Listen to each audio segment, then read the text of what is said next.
BDC एकता जिंदाबाद जिंदाबाद, BDC एकता जिंदाबाद जिंदाबाद। नमस्कार दोस्तों, मेरा नाम गौरव है। आप देख रहे हैं नेशनल ब्लॉगर। लखनऊ के इको गार्डन में एक विचित्र प्रकार का धरना चल रहा है। एक नई आवाज़ उठती नज़र आ रही है। लोकतंत्र में एक नई आवाज़ बुलंद हो रही है। हम लोग यहाँ पर आए। हम लोगों ने देखा कि यहाँ पर जो क्षेत्रीय पंचायत के जो बीडीसी मेंबर होते हैं वो अपनी मांगों को लेकर, अपने अधिकारों को लेकर, अपने मानदेय को लेकर प्रदर्शन कर रहे हैं। इन लोगों की मांगें हैं कि इन लोगों को अधिकार दिए जाए, इन लोगों को मानदेय दिया जाए और इन लोगों की बात रखी जाए। तो हम आज इन लोगों से बात करेंगे और आपको बताएंगे कि आखिर ये लोग चाहते क्या हैं। और अब तक हमारे देश में इतने साल से पंचायती राज सिस्टम लागू हो गया है, अब तक ये मांग नहीं उठी थी, पर 27-28 साल बाद अचानक ये मांग उठने के क्या तात्पर्य है। जी, आपका नाम क्या है? कृष्णचंद्र सिंह। ये जो आपका धरना प्रदर्शन यहाँ पे चल रहा है, ये मुख्य मांग क्या है और इसके मायने क्या है, ये क्यों चल रहा है? उपेक्षा, बीडीसी मेंबरों की उपेक्षा हो रही है। बहुत दिनों से उपेक्षा हो रही है। 27 वर्ष हो गया। तो किसी चीज़ की जब हद होती है, अब धीरे धीरे हद हो गई तो लोग अपनी उपेक्षा से परेशान है। और हमारा राष्ट्रीय जो नेतृत्व है शुक्ला जी, इन पर लोगों को विश्वास हुआ तो ज़िले में ब्लॉक पर, ऐसा नहीं ब्लॉक से शुरू हुआ है, ब्लॉक पर पहले ज्ञापन दिया गया बीडीओ को, फिर उसके बाद ज़िले पर कलेक्टर के माध्यम से मुख्यमंत्री जी को ज्ञापन दिया गया है। फिर यहाँ 24 थे भूख हड़ताल पर हम लोग बैठे अपनी मांगों को लेकर। हमारा मांग तो 8 सूत्री है, लेकिन मुख्य मांग हमारी है कि मानदेय हमको कम से कम 5,000 दिया जाए। ग्राम प्रधान हमसे छोटी इकाई है, उसको 3500 मिल रहा है। और 10-10 लाख रुपया विकास कार्य के लिए निधि दिया जाए। सबके पास निधि है। हम भी जीते हैं तो गांव में आश्वासन दे करके कि हम नाली बनवाएंगे, हम सड़क बनवाएंगे, हम खड़ंजा कराएंगे आदि तमाम प्रकार से आश्वासन दिया है। तो आज हमारी स्थिति जो है कि हम कुछ करने की स्थिति में नहीं है। ग्राम प्रधान कर रहा है, उसके पास निधि है। जो ब्लॉक प्रमुख लोग हैं वो लगे हुए हैं कि हाँ जल्दी कहीं डेमोक्रेसी में जैसा होता है, चुनाव होने वाला है, कहीं सरकार न पलट जाए, तो अपने में लगे हुए हैं कि जो हमने लगाया है जल्दी से जल्दी निकल जाए। लेकिन बीडीसी जो है वो संघर्ष करने पर मजबूर हो गया है। अच्छा भैया, जैसे आप लोगों ने बताया कि आप लोग ब्लॉक प्रमुख को चुनते हैं और एक तरीके से ऐसा होता है कि ब्लॉक प्रमुख प्रधान होता है और आप उसकी कैबिनेट होती हैं। आपके भी अधिकार होते हैं जब वो कोई निर्णय लेते हैं कि आप लोगों से बात नहीं करते, आप लोगों का परामर्श नहीं करते हैं वो लोग। महोदय, ऐसा शासनादेश है। हम लोगों को संवैधानिक रूप में कोई अधिकार नहीं दिया गया है महोदय।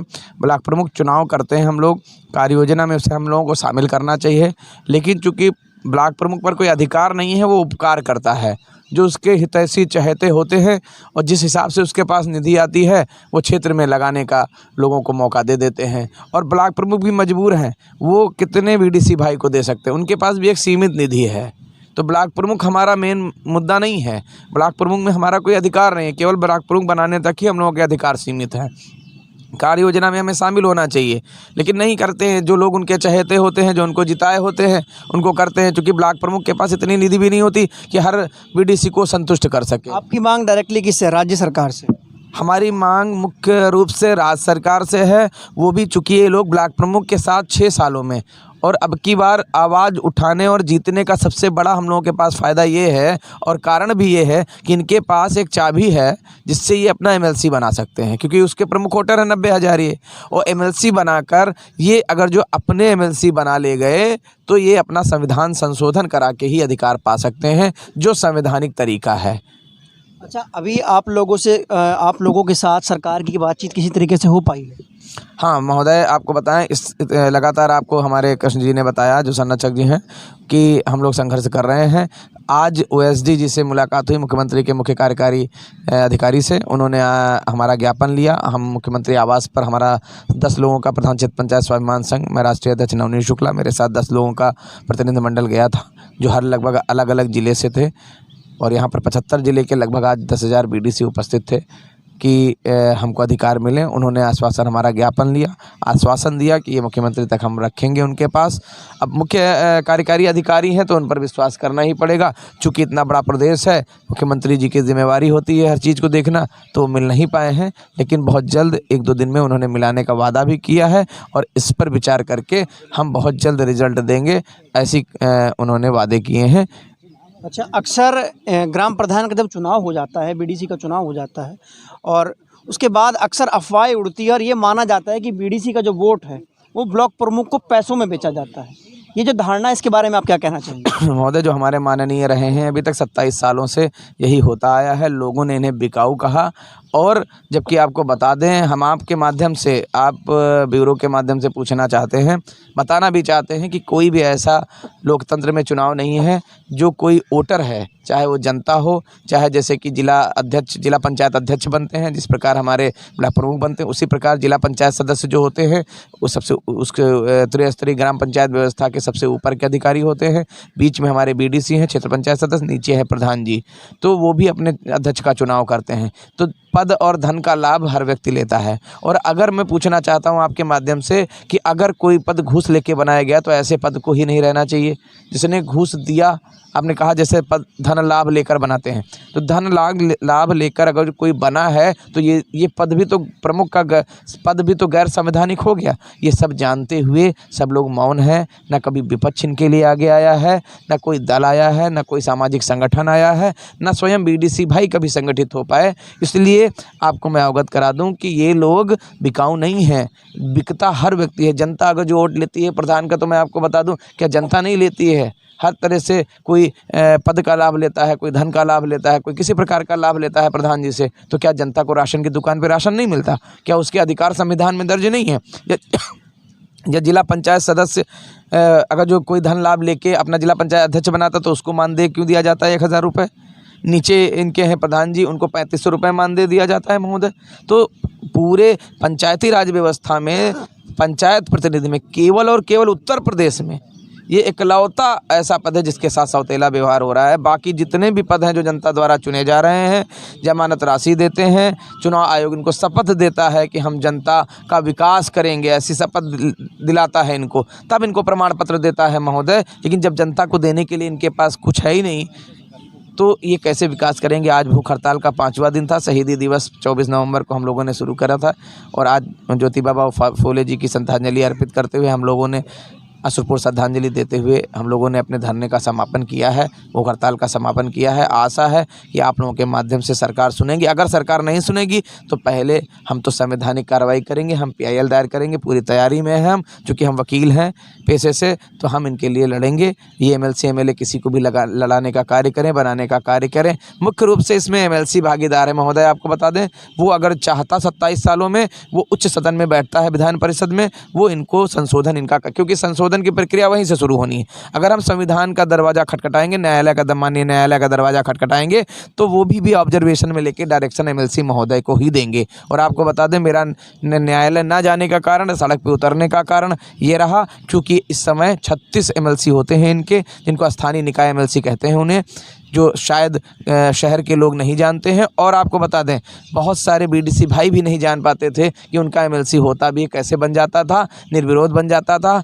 अब आज की दुनिया में कोई विरोध ना हो, भगवान को तो एक भगवान को मानने वाले तो सब लोग हैं नहीं, तो इसलिए निर्विरोध बना के लोग बना लेते। लेकिन इस बार BDC भाई जाग गया है, हमने संघर्ष किया है, 1 सितंबर से शुरू किया था, आज कारवां अच्छा हो गया है। ईश्वर पर विश्वास है, आप लोगों के सहयोग पर, मीडिया बंधुओं पर आशा है कि हम लोग सफल होंगे। इनको विकास निधि, और ये लोग आपको बता दें, अपने लिए नहीं मांग रहे हैं कुछ, 10 लाख रुपए जो विकास निधि मांग रहे हैं बहुत कम राशि है, और वो जनता अपने क्षेत्र के विकास पे ही लगाएंगे महोदय। और 10 लाख में अगर जो सही से देखा जाए तो केवल 100 मीटर CC ही बन सकती है महोदय। तो इतना तो कम से कम कष्ट करो, प्रश्न मेरा स्पष्ट करो। आपको एक बात और बता दें, अभी 5-6 दिन पहले ही आपसे सटा उत्तराखंड राज्य है, उसने 500 रुपये मीटिंग जो इनका भत्ता था उसको 700 पुष्करधामी जी ने करने का कार्य किया है, और उन्हें 4500 रुपये भत्ता देने का भी कार्य करा है। आपके आसपास के सटे हुए जितने भी राज्य हैं, राजस्थान, मध्य प्रदेश, उनमें भी ये व्यवस्था है, वहाँ पर मानदेय मिलता है, कहीं विकास निधि भी मिलती है। लेकिन उत्तर प्रदेश में केवल इकलौता ऐसा पद है क्षेत्र पंचायत सदस्य का कि यहीं पर हमारे BDC भाइयों को कुछ नहीं मिलता। मुझे बहुत दुख के साथ कहना पड़ता है कि इतने लोकतांत्रिक देश में सबसे विश्व का सबसे बड़ा संविधान, और उसमें इनको अभी तक संवैधानिक दर्जा नहीं दिया गया। संघ के माध्यम से मैं सभी बीडीसी भाइयों की तरफ से याचना करता हूँ, संविधान न्यायालय से भी वो और चुनाव आयोग से भी, कि सरकारों को निर्देशित करें, उन्हें आदेशित करें कि 73वां और 74वां संशोधन पूर्ण से रूप से लागू हो। वो हमारी जो तीसरी सरकार कही जाती थी, माननीय राजीव गांधी जी ने 1961 में एक एक्ट दिया था, बीडीसी एक्ट, वो 73वां संशोधन 1994 में लागू हुआ, जिसमें प्रधान को एम्पावरमेंट किया गया था। उसी प्रकार संशोधन लागू करके इनको भी एम्पावर किया जाए और इन्हें भी अधिकार दिए जाए, जिससे राजनीतिक भविष्य इनका अच्छा रहे। अन्यथा 18 साल का बच्चा जो बीडीसी का चुनाव लड़ता है, वो उसकी राजनीतिक हत्या हो जाती, क्योंकि वो 5 साल जनता का कोई विकास नहीं करा पाता। जनता के बीच में, जैसा आपने कहा, वो बिकाऊ पद है, और जैसे माननीय लोग कहते हैं, खरीदा था, खरीदा है और खरीद लेंगे। लेकिन अब की बार दशा और दिशा बदल चुकी है, बीडीसी की सोच बदली है, बदलाव आएगा निश्चित तौर पर। अब की बार बीडीसी की सरकार। आप लोगों ने देखा जो बीडीसी का जो पद होता है, हमारे ग्राम पंचायत का एक पद होता है, थर्ड टायर सिस्टम का पद होता है, जिसको हमारे देश में लागू किया गया था 1984 में। और ये लोग चुन के आते हैं, ऐसे ये लोग नहीं आ जाते, ये लोग चुन के आते हैं। और जब एक प्रधान को मान्यता दिया जाता है, प्रधान को निधि दी जाती है, तो एक बीडीसी मेंबर को भी मान्यता और निधि दी जानी चाहिए, क्योंकि ये लोग भी जनता के भरोसे पर, जनता के विश्वास पर चुनाव जीत कर आते हैं। और उसके बाद इन लोगों पर ठप्पा लगा दिया जाता है कि ये पद बिकाऊ है, ये लोग बिकाऊ हैं। इसके बाद ये लोग 5 साल अपने क्षेत्र में रहते हैं, घूमते हैं, फिरते हैं। अगर ये लोग काम ना करवा सके लोगों का, तो अगली बार जाकर ये उन लोगों को क्या मुँह दिखाएंगे। इनकी समस्या के ऊपर संज्ञान लेना चाहिए। और लोकतंत्र है, लोकतंत्र में सबको अपनी बात रखने का अधिकार है। और जैसे सब लोगों का, ऐसी महंगाई का समय है, सब लोगों को मानदेय दिया जाता है, तनख्वाह दी जाती, काम कोई फ्री में नहीं करता। इनको भी मानदेय दिया जाना चाहिए। हम अपने माध्यम से चाहते हैं कि सरकार इनकी बात सुने और जल्द से जल्द इस समस्या का निवारण करें। ऐसी और अधिक खबरें और रिपोर्ट देखने के लिए देखते रहिए नेशनल ब्लॉगर। मैं गौरव पाल, धन्यवाद, जय हिंद।